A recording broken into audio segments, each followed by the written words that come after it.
بضربوا بنضرب، الزلمه بيضربوا بينضرب. بعدين من وقت عمرو دياب لازم يكونوا تربوا الجمهور انه خلص يعني. بدك صراحه بلعن ابوه على ابوه يلي خلفهم. يعني نحن كشعب يعني بندور اي شيء بسيط كرمال نحكي عليه ونتسلى يعني. انا خايف هو يطلب تعويض مني وانا باخذ حقي بايدي يعني. فنانين نازلين طرق ضرب بهالعالم، كان آخرهم محمد رمضان، هلأ نازلين لنشوف شو رأي الشارع العربي بهالموضة الجديدة. والله هي كثرة الكفوف كثرة المصاري شكلها، فالعالم نازلة كفوف ببعضها وما تفهمنا شيء، بس نحن يعني كمطرب اليوم لازم الإنسان يتقبل أي تصرف بيجي من الجمهور، وعيب يعني الشيء اللي صار، فيعني مثله متاية لمحمد رمضان، فكان ياخذها لازم بعفوية ويتقبل هذا الموضوع شوي يعني، لأنه الواحد يكون في بده يسمع حكي الناس وما بده يسمع حكي الناس بنفس الوقت. قول لي جملة مفيدة عشان أفهمها. يعني افتراضية تبادلية بين الجمهور وبين أي مطرب أو اي ممثل.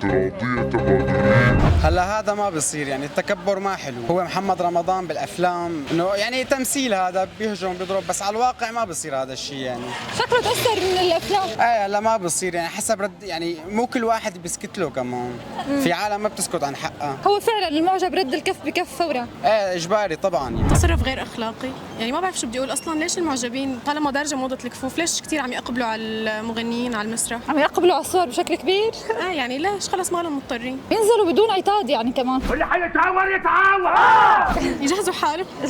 لازم يتدربوا كونفو وكاراتيه وكذا لحتى يعرفوا كيف يقابلوا الفنان. ايه بعدين من وقت عمرو دياب لازم يكونوا تربوا الجمهور انه خلص يعني. الفنان لازم اول شيء يحترم جمهوره وما لازم يعمل هيك شيء معهم، ولازم يكون متواضع معهم ويحاكيهم بهدوء ولطف، ما لازم يعمل هيك اشياء. انت مزعله مع رفيقتك شيء؟ لا لك ليش هيك فاتلتينا ظهرك؟ الانسان بيكون مضغوط فبيكون اي شيء بسيط مثلا بيعمل ردة فعل، ونحن كشعب يعني بندور اي شيء بسيط كرمال نحكي عليه ونتسلى يعني من الملل. يعني الناس ما لو بدها تحكي عن اي شيء. فكرت الناس ما اللي بدها تطلع تضرب هالعالم تفش خلقها. هو هيك يعني، هيك وهيك من الجهتين طبعا اكيد، ونحن بنساوي من الحبه قبه. بس هن الفنانين يعني شو اخذك على المسرح تغني طالما انت مالك رايق مثلا، او طالع تتفشش بالعالم تضربه؟ يعني لو حدا مثلا تجاوز حدوده يعني يمكن ما بنعرف الفنان كمان شو بيحس، لازم انه نحكي كمان من وجهة النظرين يعني. صح.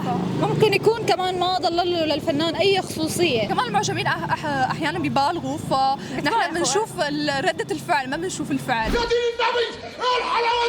هي ردة فعل بجوز، او حابين يعملوا ترند لحالهم انه بهيك موقف او شيء. مين اللي حابب يعمل ترند، المطرب او المعجب؟ اكيد المطرب. بس محمد رمضان بحاجز ترند. اللي كان انه ليه يضربوا كف. لو انت كنت مكان المعجب واكلت هذا الكف من محمد رمضان شو بتكون ردة فعلك؟ هلا اذا بدي كون ترند بدها تكون ردة فعلي اني بادر باي طريقه غريبه او بشعه او بصراحه صعبه.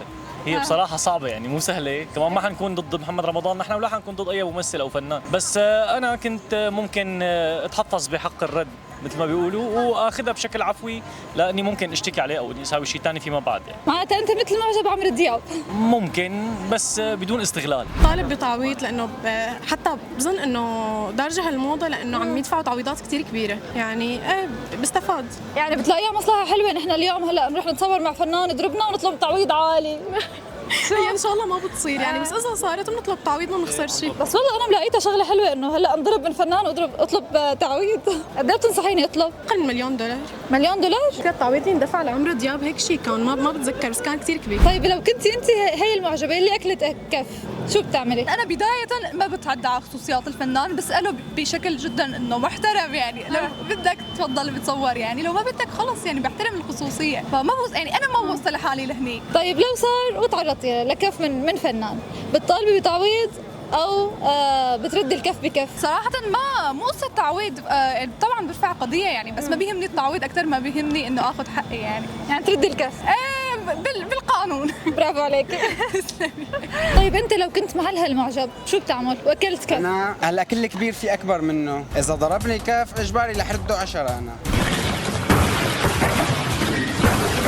بدك صراحة بلعن ابوه على ابوه يلي خلفهم. هلا بتخسر زباينك يا زلمه. لا هلا يعني هلا واحد ضربني كف، انا لو هو اقوى مني مثلا بضربه بنضرب، الزلمه بيضربه بينضرب يعني، اجباري ما رح ارجع رده اجباري، وبعمل يلي بقدر عليه. انا ما بتطلب تعويض؟ انا خايف هو يطلب تعويض مني وانا باخذ حقي بايدي يعني. ما بس ليش جهزت ايدك يعني؟ انا شايفه جهز ايده الشاب. شكرا.